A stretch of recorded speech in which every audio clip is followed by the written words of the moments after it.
A lógica reconfigurável, se tratando de circuitos digitais reconfiguráveis, nos permite então implementação de um microprocessador reconfigurável. Sendo um microprocessador reconfigurável, ele pode ser customizável, ou seja, nós podemos modificar ou implementar uma arquitetura customizável de acordo com o designer dessa arquitetura. Ou seja, é um microprocessador com a arquitetura que nós desejamos implementar. Com isso, diversas arquiteturas de diversos tipos podem ser implementadas com tipos e arquiteturas misturadas. Arquiteturas paralelas ou com diversos cores podem ser implementadas com barramentos de diversas tecnologias implementadas. Como os fabricantes podem desenvolver os dispositivos de FPGA e CPLDs ou de lógica reconfigurável, eles podem implementar os próprios microprocessadores, porém muitos desses circuitos possuem seus próprios cores com propriedades intelectuais já patenteadas. Ou seja, os circuitos já feitos para microprocessadores geralmente já possuem a propriedade intelectual sendo proprietária de alguma empresa. Então, por exemplo, algumas empresas já possuem a propriedade intelectual de alguns microprocessadores, como a Intel e a AMD, da linha 8086, para os microprocessadores Pentium e da linha AMD. A arquitetura desenvolvida pela ARM, pela empresa, ou seria a arquitetura da Advanced RISC Machine, também é um bom exemplo da propriedade intelectual sobre uma arquitetura computacional, uma arquitetura de microprocessadores, da ARM Holdings. Seria uma empresa especializada no desenvolvimento de arquiteturas RISC para microprocessadores, que possui a propriedade intelectual também sobre o projeto de sistemas de microprocessamento. Então, para essas empresas de dispositivos lógicos reconfiguráveis, como a Intel FPGA, que seria a Altera FPGA, e a Xilinx, eles não podem utilizar uma arquitetura que já tenha a Intellectual Property ou IP Core já patenteado por uma outra empresa. Então eles desenvolveram os próprios microprocessadores reconfiguráveis para serem utilizados pelos seus dispositivos lógicos ou para serem utilizados pelos usuários ou pelos designers de seus dispositivos lógicos. Para isso, eles disponibilizam a arquitetura desses microprocessadores para os usuários de seus softwares de EDA, de Electronic Design Automation. Essas arquiteturas ou esses cores estão disponíveis via internet através do banco de dados de circuitos que eles disponibilizam pelas ferramentas de EDA, como o ISE Design Suite. Para procurar por essas ferramentas, nós podemos vir aqui no mesmo projeto que nós utilizamos, não é necessário abrir outro projeto, e procurar por outra fonte de design. Então, clicar aqui no projeto, no Design Explorer, no FPGA que nós estamos utilizando como plataforma, aqui que é o Spartan 6, XT6 SLX 16 com o botão direito, vir em New Source e procurar justamente aqui pelo HyperCore Generator e Architecture Wizard, por essa opção aqui. Agora vamos verificar essa opção que vai abrir para a gente uma biblioteca de cores, que seriam justamente os núcleos, que eles chamam que seriam os núcleos de circuitos de processamento que ele possui. Vamos colocar um nome aqui para esse circuito. Nesse caso, como seria uma biblioteca de circuitos ou de cores, então ele já vai disponibilizar para a gente os circuitos prontos. ele vai abrir para a gente um gerador, ou seria um assistente para geração desses circuitos. Eles vão ser baixados, ou vai ser efetuado o download deles direto para o diretório de projeto aqui do ISE Design Suite, que a gente está utilizando aqui. Esse diretório então vai ser um subdiretório para esses circuitos a ser criado o diretório de projetos que a gente criou para o nosso projeto que estamos desenvolvendo. Tá aqui. Então vai ser um outro subdiretório dentro desse diretório de projetos. Criando o nome para esse circuito aqui e para os subdiretórios dele, está aqui, microproc, vai ser o microprocessador, né? Damos um next. Agora ele está baixando os circuitos disponíveis e os subcircuitos também.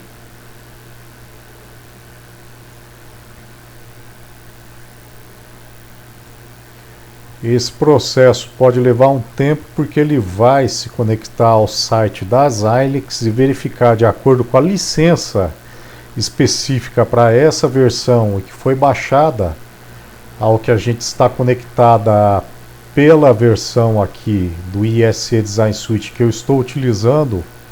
Ele vai se conectar ao site da Xilinx para verificar a disponibilidade dos circuitos dessa biblioteca de cores que eles têm disponíveis para a versão e para a licença que eu tenho. Ele abriu uma nova janela para o assistente de configuração dos IP cores, que seria o Intellectual Property Core. Nesse caso, a propriedade intelectual seria da própria Xilinx, que ela disponibiliza para os usuários do ISE Design Suite, que é da própria Xilinx. Então aqui eu tenho as categorias dos cores ou dos circuitos que ela disponibiliza para uso da própria Xilinx. Então, as categorias gerais aqui de mais alto nível, automotivo industrial, a XI, que seria o barramento da própria Xilinx que ela cria. Então é o Advanced Xilinx Interface Infrastructure, Base Intellectual Property, Basic Elements, Communication Networking, Debug Verification, DSP, Embedded Processing, FPGA Features in Design, Net Functions, Memory Storage Elements, Standard Bus Interface, Video and Image Processing. No Met Functions, a gente poderia utilizar também para a calculadora básica que nós desenvolvemos em VHDL. Aí aqui nós temos alguns circuitos matemáticos mais avançados para, por exemplo, operações aritméticas, como circuitos de adição e subtração, já para unidade lógicas aritméticas, ALU, Arithmetic Logic Units, conversores para bases de numeração, sistemas de numeração, né? Para base 2, para base binária, para base decimal para base hexadecimal, para base hexadecimal, base binária, assim por diante. Aqui nós temos o CORDIC para operações trigonométricas. Temos outro CORDIC aqui também. Provavelmente eles são baseados em lookup table, divisores, para operações com ponto flutuante, seriam daí para operações com cálculo decimal, de kits para álgebra linear e assim por diante. No caso do microprocessador, ele se encontra aqui em processamento embarcado, Embedded Processing. Aí aqui nós temos também a XI Infrastructure, a XI Peripheral, para periféricos no caso de processamento embarcado. No caso, como nós estamos utilizando uma placa ou um kit de dispositivos embarcados e que ele possui periféricos ligados ao FPGA, ao chip do FPGA. Então nós podemos utilizar circuitos de interface dentro do FPGA para se ligar a esses circuitos periféricos, para efetuar, por exemplo, a comunicação entre algum dispositivo periférico de comunicação e um FPGA, como por exemplo uma interface de rede Ethernet.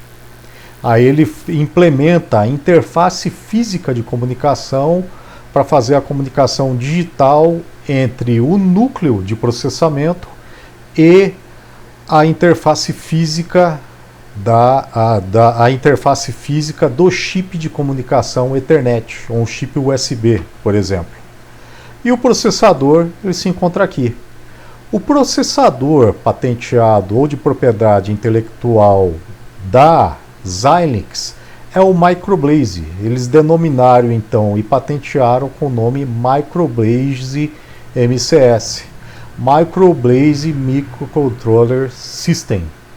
A versão dele que se encontra aqui no IEC Design Suite, que nós podemos utilizar livremente, é o Microblaze MCS 1.4.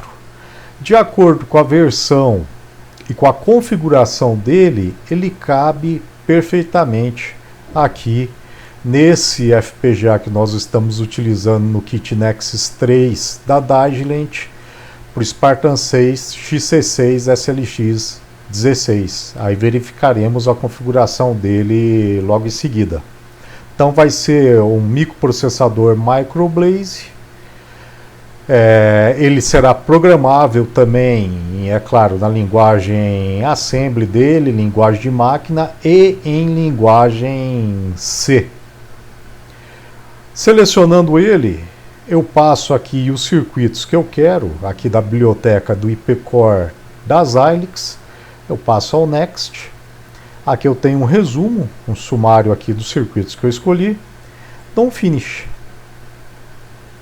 Posteriormente a isso ele vai passar a inclusão e a criar esse circuito aqui ao meu projeto. Então vai incluir esse circuito no meu projeto. Aí essa etapa já será um pouco mais demorada, porque ele vai abrir esse assistente de configuração, ou seja, eu vou personalizar e vou customizar esse microprocessador para ele funcionar com as características que ele pode me oferecer para esse microprocessador, para esse FPGA, quero dizer, que eu quero, que eu tenho, para a capacidade dentro desse FPGA que eu quero, pelo que ele pode me oferecer também, de acordo com esse microprocessador, ou que esse microprocessador pode me oferecer.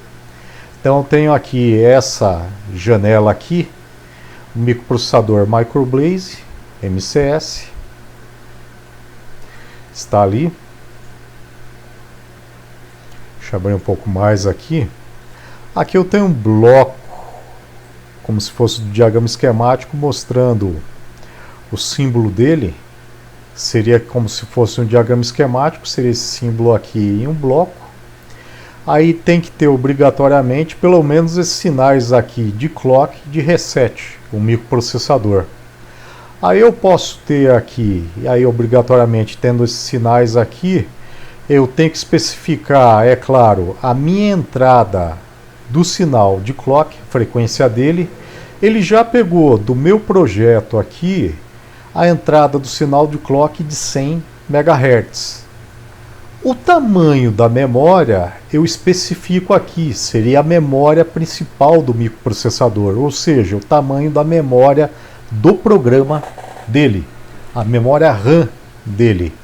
Essa memória ele já vai criar automaticamente, então não preciso me preocupar que ele já vai criar dentro do circuito do microprocessador Microblaze.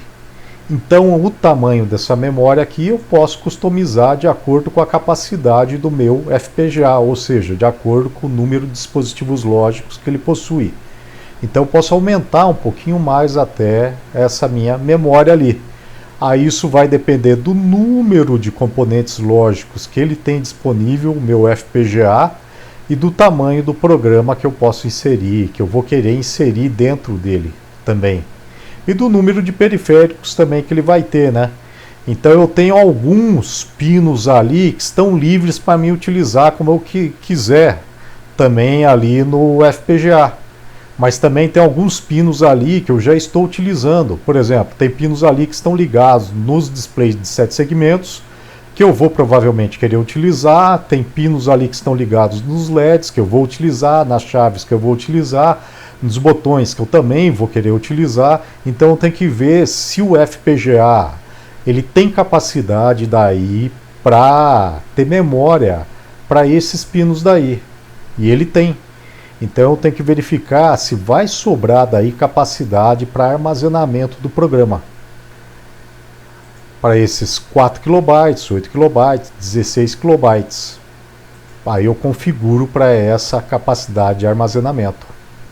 Esse é o nome da instanciação do microprocessador Microblaze dentro do meu projeto, porque esse microcontrolador ele vai para um código no ISE Design Suite como se fosse um circuito componente dentro do meu projeto.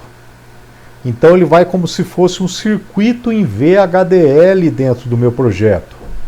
Então eu vou ter que criar um circuito VHDL, colocar ele como circuito de mais alto nível dentro do meu projeto ali e colocar esse Microblaze como se fosse um circuito componente dentro desse meu circuito.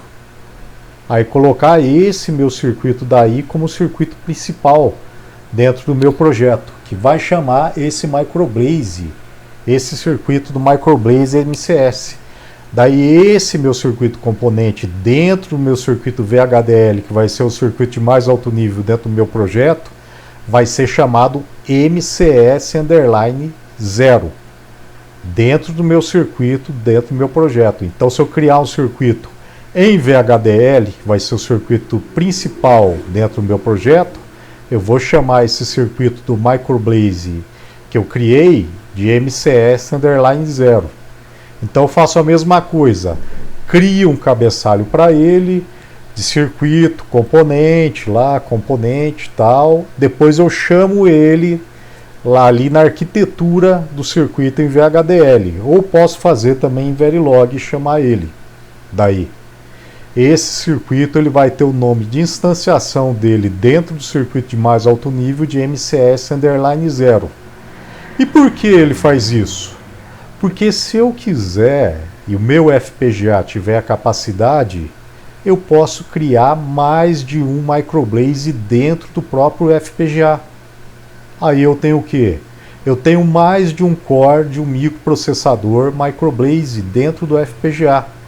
Então eu crio um microprocessador dual core, quad core, octa-core e assim por diante. Só vai depender da capacidade que eu tenho dentro do FPGA. Então eu criei o que? Criei um processamento paralelo similar aos microprocessadores de computador de hoje em dia, aos microprocessadores que a gente utiliza hoje em dia em processamento paralelo. Então essa seria mais uma vantagem da lógica reconfigurável, que seria você pegar e criar a arquitetura ou moldar ela à sua necessidade ou do jeito que você quer daí. Então você pode criar isso de acordo com o seu projeto do jeito que você quiser. De acordo com essa customização também, essa é a parte inicial que é obrigatório você ter. Então aqui a gente pode pegar e colocar aqui, por exemplo, um pouco mais, 8 KB para memória de programação. 4K é muito pouco, 8K eu acho que é o suficiente. Também depois dá para modificar isso. Só que após, como eu havia falado, depois que a gente finalizar aqui, a gente passa para a geração daí do Microblaze. Essa geração ela demora um pouquinho, porque ele vai criar o circuito inteiro de um microprocessador, então isso é meio demorado. Aqui eu posso criar também, ele me dá a opção de criar uma comunicação serial UART, né? Universal Asynchronous Receiver Transmitter, Receiver and Transmitter, né? Tá aqui, Asynchronous Receiver Transmitter. Então eu posso utilizar, e na placa Nexus 3 a gente tem dois pinos lá que são conectados. Eles estão conectados a um conector micro USB. Eles estão conectados a dois pinos do FPGA que a gente pode utilizar como comunicação serial assíncrona. Aí se você conectar um cabinho ali USB, aí esse cabinho USB você conectar um computador, por exemplo, você pode configurar uma comunicação serial assíncrona. Aí você pode ligar um programinha de comunicação, de porta de comunicação assíncrona, o ART, com o computador. Aí pode efetuar a comunicação com o FPGA. Então, se você quiser habilitar, pode ser habilitado isso daqui, e no FPGA existe a pinagem para isso daqui também. Só tem que utilizar um programa, e o próprio pacote aqui do IEC Design Suite já tem o programa no Ellipse para programar o Microblaze. Ele possui o programa para comunicação ART. Só é necessário pegar mais um cabo daí de comunicação que tem um conector micro USB e o outro USB para você conectar no computador também.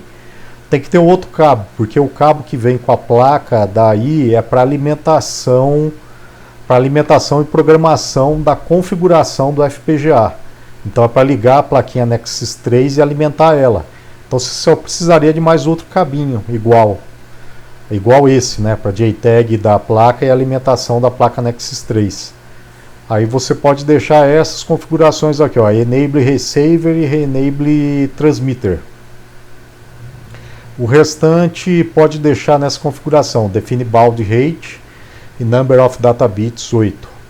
Aí essa configuração aqui você tem que guardar ou retornar aqui depois para configurar ela no computador, daí e habilitar no computador o port do computador, nas cons do computador, de acordo com o sistema operacional que o computador tem, para habilitar isso daqui, ó, configurar isso nele.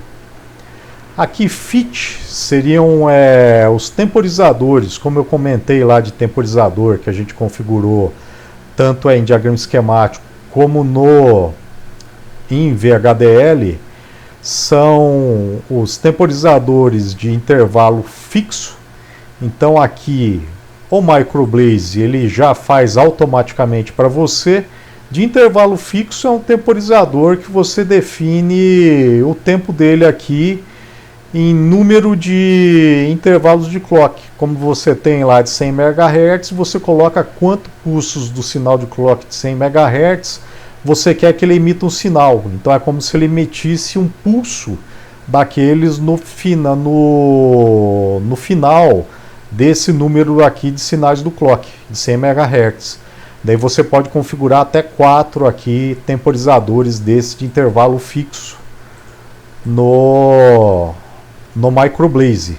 Aí, como eu comentei anteriormente, quando eu passei os temporizadores lá, aí você tem que programar eles de acordo com a interrupção de cada um deles aqui. Daí você habilita aqui o uso deles se você quiser. Aí se você quiser ou se você não quiser, né? Daí por enquanto a gente não precisa utilizar. Depois eu retorno aqui para demonstrar a utilização deles, né? Desses circuitos periféricos aqui, a configuração deles. E esses também, esses PIT são programmable interval timer. São temporizadores de intervalo de tempos programáveis, né? Esse daqui não, vocês programam eles através de interrupção também na programação em linguagem C do Microblaze. Também 4 temporizadores programáveis, como se fosse microcontrolador também, um microcontrolador como o PIC, por exemplo. GPO, General Purpose Output 1, são saídas de propósitos gerais, e GPI, entradas de propósitos gerais. GPO, General Purpose Output 1, então saídas de propósito geral. Então são pinos aí que a gente pode utilizar do FPGA para saídas quaisquer. Como a gente está utilizando a placa Nexus 3, e aqui o ISE não tem como adivinhar que a gente está utilizando uma placa que já veio pronta, com entradas e saídas ligadas a LED, a dispositivos periféricos como memória, como interface de rede Ethernet, como USB.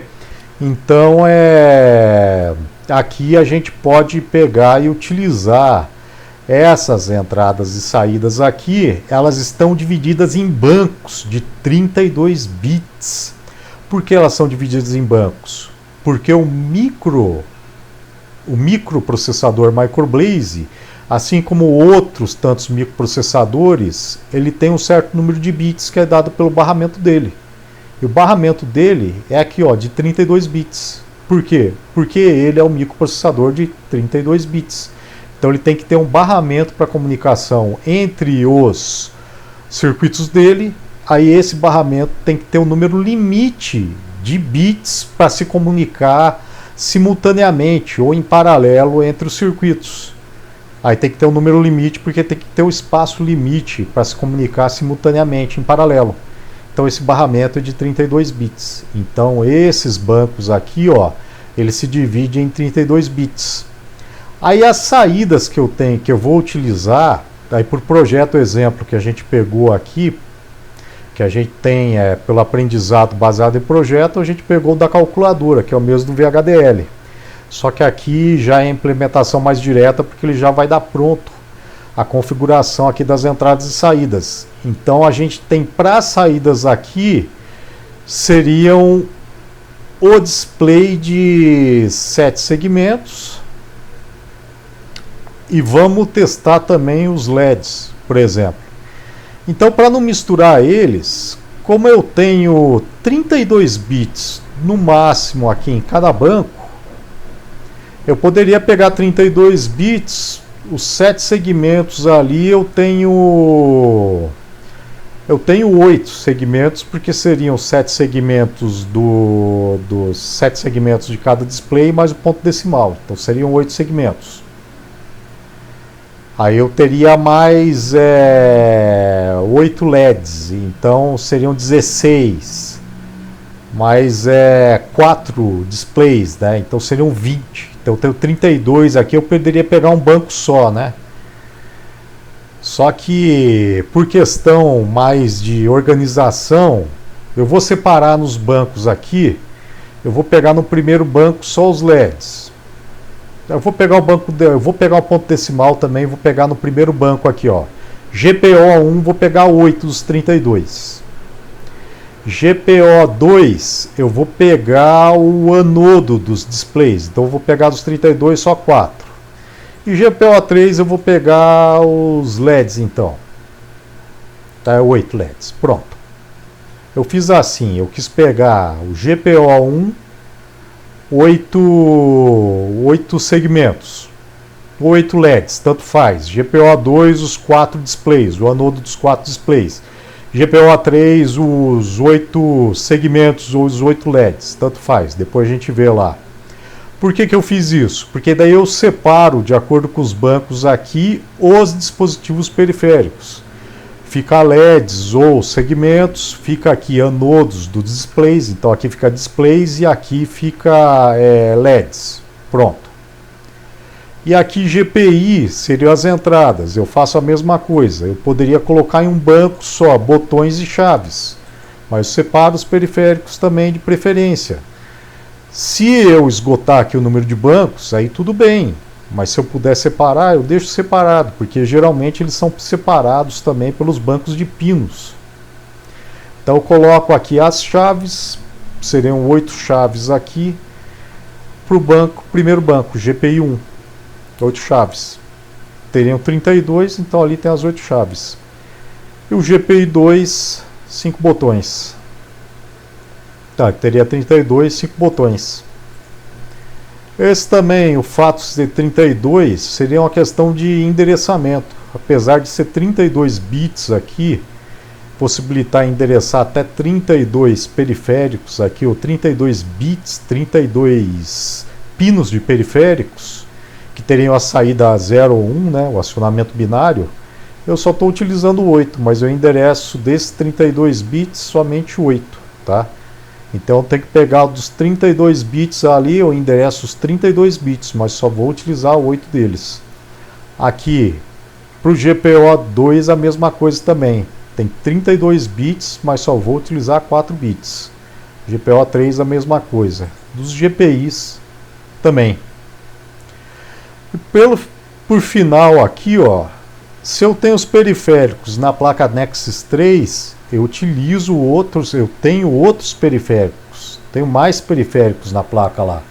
Eu tenho alguns pinos que são ligados ao conector para o display de VGA, RGB.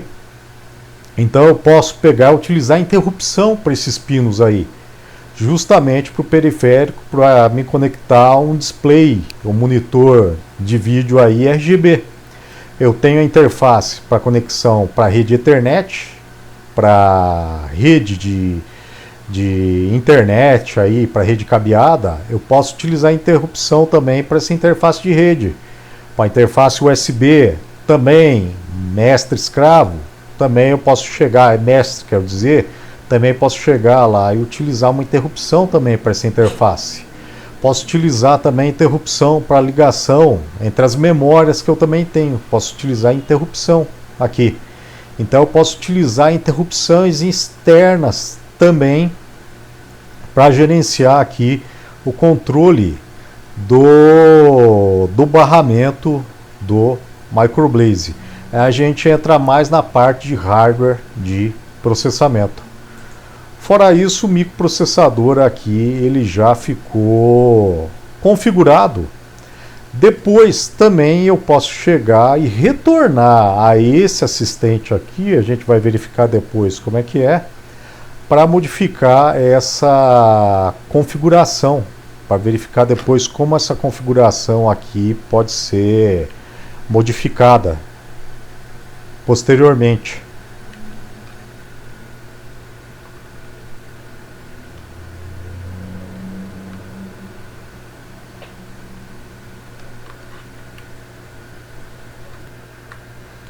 Retornando aqui a página inicial, então a memória de 8K eu acho que está suficiente aqui. Ficando aqui, aqui mais uma coisa, no GPO e GPI, no GPI a interrupção também não é utilizada, tá? Não utilizamos as interrupções aqui porque nós estamos utilizando chave e botões, né? Então eles não têm interrupção, são entradas assíncronas. E colocamos no final aqui o Generate.